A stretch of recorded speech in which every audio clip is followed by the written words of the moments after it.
Hello everyone, my name is Aaron Woodman, and I want to welcome you to my YouTube channel. In this video, we are going to talk about labor union strikes over immigration.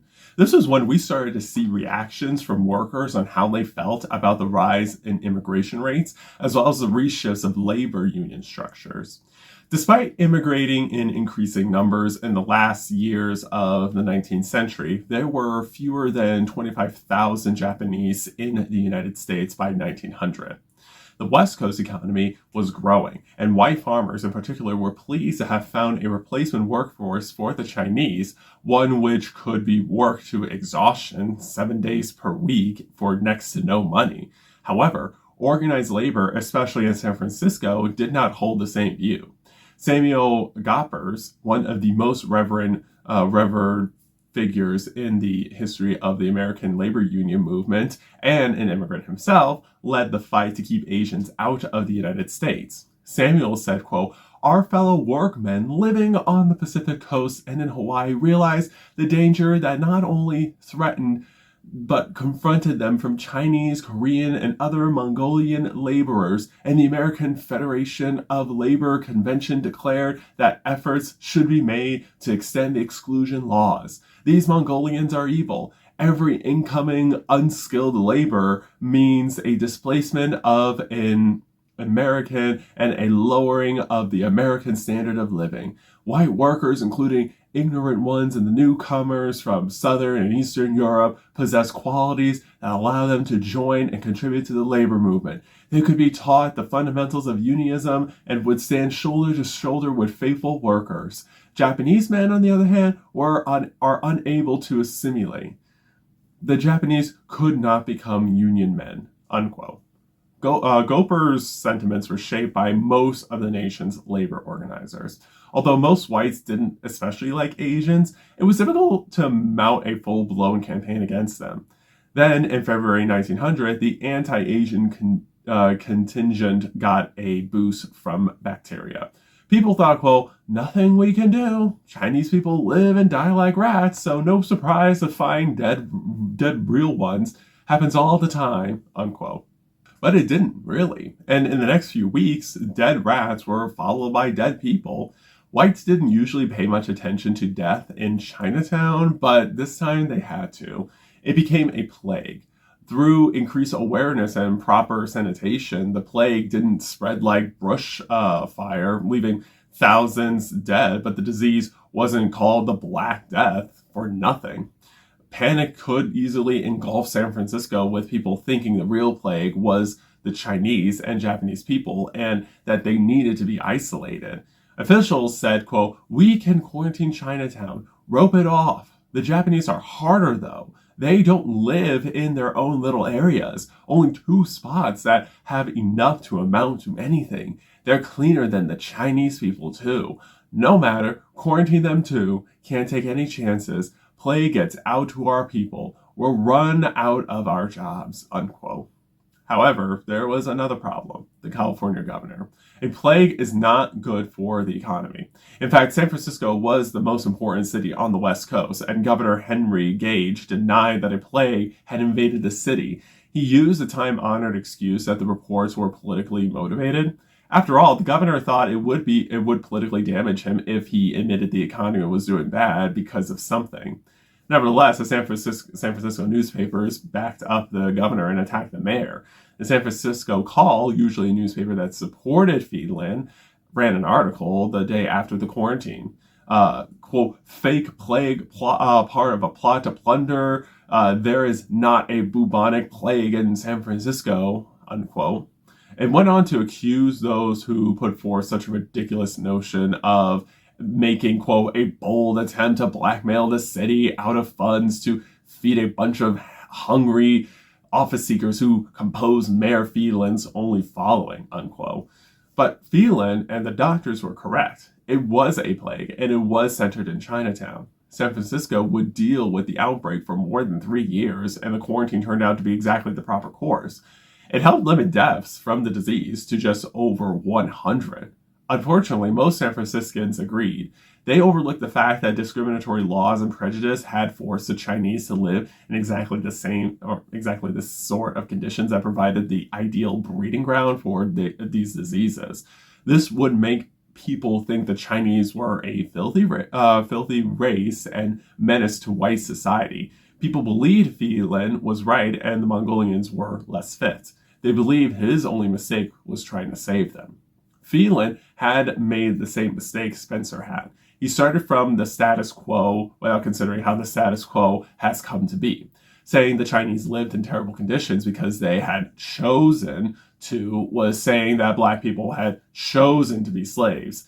But being wrong did not keep the argument from being popular. Union leaders complained that birthright Chinese, such as Wong Kim Ark, were stealing the vote. They demanded expulsion, ignoring the inconvenience of them being United States citizens. They got support from a predictable ally. The union leader said, quote, "I sympathize thoroughly with my union friends. From whatever point of view we look at, Asiatic labor is unwelcome, unsolicited, and unwholesome. More than that, the Chinese are attacking us. Native sons? Ha! They are full-grown men who will vote and run off with our elections," unquote. But even more important than Phelan's support was that of Stanford sociology professor Edward A. Ross. He said, quote, "The Chinese and Japanese are impossible among us because they cannot assimilate with us. They represent a different and inferior civilization to our own and mean by their presence the degradation of American labor. I demand protection for the American workmen as well as for American products. And should the worst come to the worst, it would be better for us if we were to turn out guns upon every vessel bringing Japanese to our shores rather than to permit them to land," unquote. This quote is important to bring up because having a Stanford professor on the Union side was just what they needed. They drafted a series of resolutions that included, for the first time, Japanese as well as Chinese. The Labor Council demanded that Congress update the Chinese Exclusion Act, quote, "to make it fully effective for the protection of American labor," unquote, and that total expulsion be applied also to the Japanese. The unions believed the Japanese were particularly dangerous because, quote, "their partial adoption of American customs make them more dangerous as competitors," unquote. People thought, quote, "we must separate ourselves from the Chinese. We must convince them of our desire to become true Americans, to live among them peacefully, that we do not intend to steal their livelihoods," unquote. Another statement was drafted from the charter. Quote, "The Japanese Association will be devoted to raising all of the standards of the Japanese in this country and of genuinely aiding Americanization, of taking the lead in all movements designed to promote a better understanding between the Americans and the Japanese here, and to inculcate in the hearts and minds of the latter a devotion to and an understanding of the spirit of America," unquote. The charter wanted to show everyone they had nothing to fear from them, that they will make the United States even more prosperous, and in the end, they will welcome everyone. But as hard as the Japanese were willing to work to be welcomed by white America had no intention of welcoming those whose skin color and facial features did not match their own, especially when it could be so valuable to have them as an enemy. Mayor Phelan had led a campaign to halt Japanese immigration that, with the labor's backing, was heard in Washington. The United States demanded that no additional passports be issued to Japanese laborers bound for the United States. Japan wanted to keep America as an ally while it built up its military, and so they agreed. But, as the mayor was about to find out, some plans have a way of unraveling.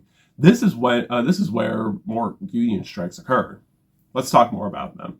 In September 1900, at the freight yard of McNabb and Smith, one of San Francisco's biggest hauling firms, teamsters worked long hours, sometimes 18 hours a day, for terrible pay, and sometimes they did not get a day off for weeks. In August 1900, a labor organizer named Mike Casey decided to do something about it. He said, quote, "The only way to beat them is to work together. That's why we started this union. We'll walk out and bleed them dry," unquote. more people joined them on strike.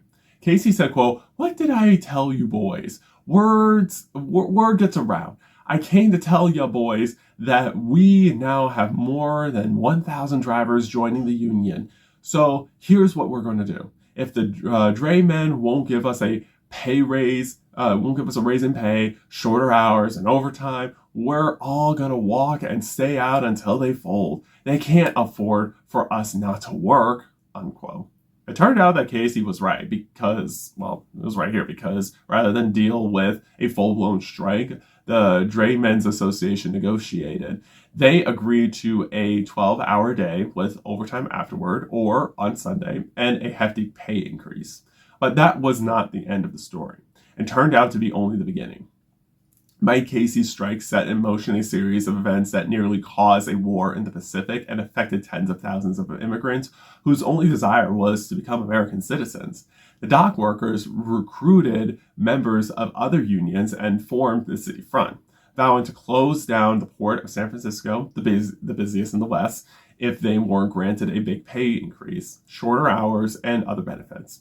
By July 1901, 14 unions representing more than 15,000 workers had joined up. At the same time, in secret, business owners formed the Employers Association to quote, check the growing evils of strikes and boycotts, unquote. By July 1901, hundreds had joined up, each kicking in $1,000 prepared to use any means necessary to crush the unions. The result was inevitable, and it was again Mike Casey's union that lit the fuse. They said, quote, "I just heard from Morton lads. He won't budge. He said he never signed on to the deal we made with other bosses and he won't pay overtime. Then we don't work. That's right, boys, we don't work. Morton wants to break us and we won't be broke," unquote. The Employers Association had arranged the confrontation by pressuring Morton to provoke the workers. When the workers refused to haul the baggage, Draymen's Association claimed that voided their contract and all the teamsters were fired. Within days, 1,000 teamsters lost their jobs, and replacement workers, scab labor, were hired, which put the heat on Mayor Phelan to have protection. However, Phelan said, quote, "Yes, I know, but the Employees Association members are men I've known all my life. They're friends. They come to my poetry readings," unquote. It was a tough call. Unions helped elect Phelan. They loved the anti-Asian speeches. They wouldn't be too happy if he started assigning policemen to protect replacement workers. Still, Phelan went with his friends. He ordered the police to protect the haulers from Mike Casey's teamsters. There was only one possible outcome. The police won the first round. The next night was different, with the union protesters and police officers beating each other up. Phelan wanted to move to the next step. He said, quote, "The city is disgusted with the violence. They don't like the unions or the police, but no one thinks we can get rid of the police. So we can get rid of the unions. We'll start with the bottlers. We'll have our members issue a statement that any worker who refuses to quit the union will be fired. They'll have to quit if they want to eat. What else can they do? Call a general strike? They don't have the backbone or the money," unquote. But the Employers Association had miscalculated. They said, quote, "This is working out perfectly. It's time to move to the next step. Well, we tell the bosses if they don't agree to our demands or try to fire us, we'll call a general strike," unquote, which is exactly what they did. Shipping in the harbor was almost completely tied up and could neither receive nor discharge cargo. Street traffic was almost non-existent, and at least 60% of city business ground to a halt.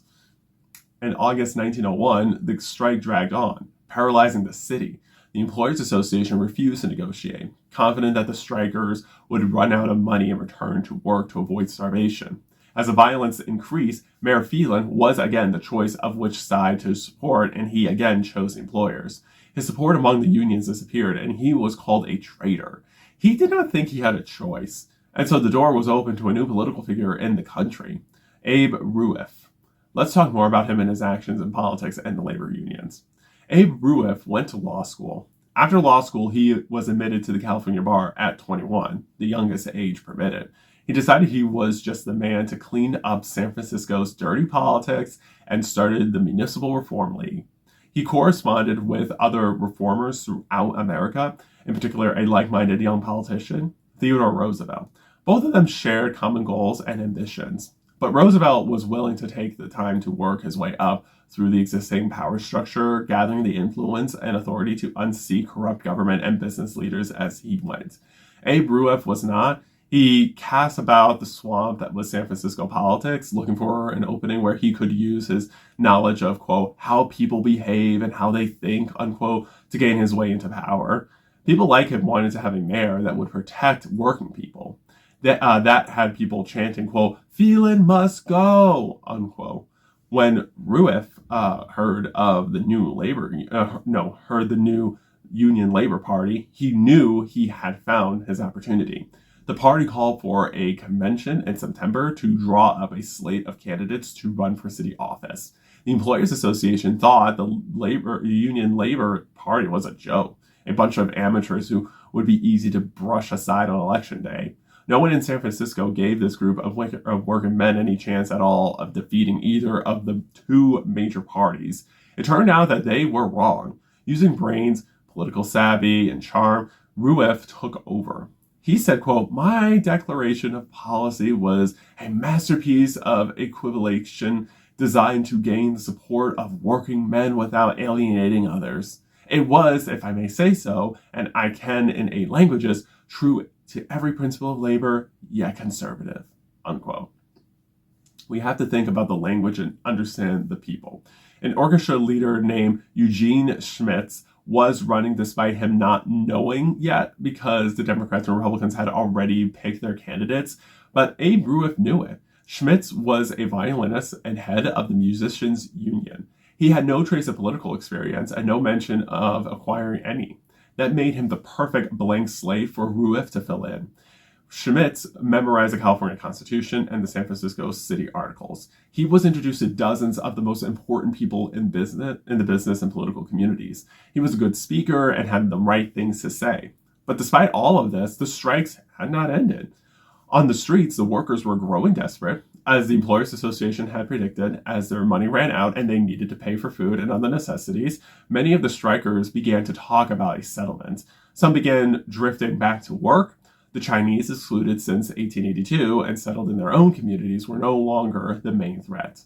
Rueff said, quote, don't let up. Make them understand that the Japanese will steal your jobs, that the bosses will be happier to have their labor than pay real Americans an honest wage. Workers have to understand that no one will protect them from the Japanese like we will, unquote. However, an aide said, quote, sure, Abe, whatever you say, but these guys will never hire Japanese to run rigs or unload cargo. They hate them as much as we do, unquote. Rueff responded, quote, it doesn't matter what they'll do, only what we can make the workers think they might do, unquote. The workers' anger and frustration finally boiled over.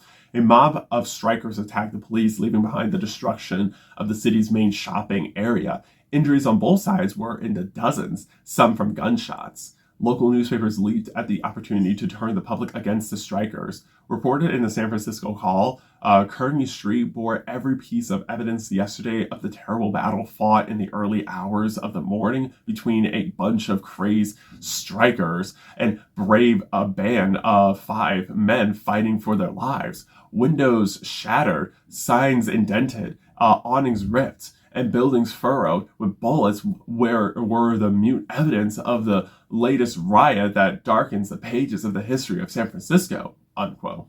This would be called the Kearny Street Battle, which was a public relations disaster for the unions. The Employers Association donated $200,000 to the police to increase manpower. The city front swore the strike would never be broken. The city braced for more chaos, but that did not come. Kearny Street turned out to be the strikers' last gasp. Within days, the city fronts offered to negotiate. The unions agreed to end the strike without achieving any of the goals that they had fought so hard to attain. With the strike broken, all that was left was the election. No one gave the Union Leader Party much chance. But once again, the established powers in the city had grossly underestimated Abe Rueff. He said, quote, it is much easier to win when no one is paying attention to what you are doing to try to win. We were able to organize to get workers to vote because both the Democrats and Republicans assumed, having just surrendered to the bosses, that the workers would simply give up and stay home. but I knew they would be motivated to vote specifically because they had just surrendered to the bosses. I told them this was the way they could turn a defeat into a victory, and they did, unquote. In the end, it wasn't close. Schmitz won easily. In his victory speech, he claimed he would be a reformer. For the next 5 years, Rueff and his crew, including the once honest Schmitz, would do negative things to the city on an unprecedented scale. Here is how a local writer described the situation. Quote, "It was perfectly well known to the reading and thinking people of the city that Rueff, the mayor, and the members of the municipal boards were blackmailers, extortioners, and thieves, that the administration made a business of selling immunity to gamblers, prize fight promoters, and keepers of brothels, that the police were giving protection to notorious criminals and taking money therefore, that the municipal boards were blackmailing lawbreakers, that the work of the city was given to dishonest contractors who divided their illegal profits with the officials who permitted them to steal, and compelling honest men to pay tribute, and every branch of the city government was shamelessly and almost definitely corrupt," unquote. The administration believed some people just like to complain. That was true since the workers and union people remained loyal to a specific reason, or for a specific reason: increased wages. Skilled workmen who, before the election of Mayor Schmitz, were earning only from $3 to $5 a day to $5 to $7. Some people did not care how many bad things the administration did so long as the people got good wages. In that case, those people did not think the administration was stealing from them. This kind of mindset can apply in general, where some people can excuse bad behavior from the government if the people's lives are economically better off than they were before. Rueff may be making money on the side, but he was taking it from people who can afford to pay. His hand wasn't in their pockets. We'll see how his political influence continued to go in San Francisco in the next video. In conclusion, the labor union strikes of the late 19th and early 20th centuries reveal how economic fear, racial prejudice, and political ambition became tightly intertwined in American society. As immigration increased, particularly from Asia, many white workers and labor leaders framed immigrants not simply as competitors for jobs, but as threats to American identity, wages, and social order. Figures like Samuel Gompers and Mayor James Phelan used these fears to justify exclusionary policies, while the public health crisis in San Francisco reinforced racist stereotypes and deepened hostility towards Chinese and Japanese communities. At the same time, the strikes in San Francisco exposed the deep divide between labor and capital. Workers organizing for fair wages and better working conditions were met with fierce resistance from employers, city officials, and the police. When political leaders chose business interests over labor, widespread unrest followed, accumulating in violent clashes and the eventual collapse of the strike movement. Yet these defeats did not silence workers. Instead, they pushed their dissatisfactions into the political environment. The rise of Abe Rueff, Eugene Schmitz, and the Union Labor Party demonstrated how frustration with traditional power structures could be harnessed for political gain. By exploiting workers' anger, often by redirecting it towards Japanese immigrants, Rueff helped secure electoral victory for Schmitz and reshape city politics. However, Rueff and the administration engaged in corruption by focusing on self-interest and exploitation. At the same time, though, some people excused it for the time being because the workers' wages increased from before. The most important takeaway from all of this is when people face economic struggles, they look for someone to blame. Immigrants were repeatedly used as scapegoats by bad actors, and those same bad actors would say they would look out for the workers' interests as an attempt to gain power from them. Those workers would give them power, and as long as economic conditions improve, some of the workers will let the bad actors continue to talk negatively about immigrants. All in all, we should not let negative sentiments about specific demographic groups perpetuate in exchange for trying to fix society's economic conditions, because it would end up leaving more people worse off and the people in power better off. In the next video, we will talk about an earthquake that occurred in San Francisco and how the city handled the Chinese people there after it occurred. Until then, please like this video, subscribe to my YouTube channel, and turn on the post notifications so you will be notified when I post my next video. I appreciate your support. Remember, You are powerful, you are capable, and you are the changemaker our society needs. Thank you so much for watching this video. I will see you soon.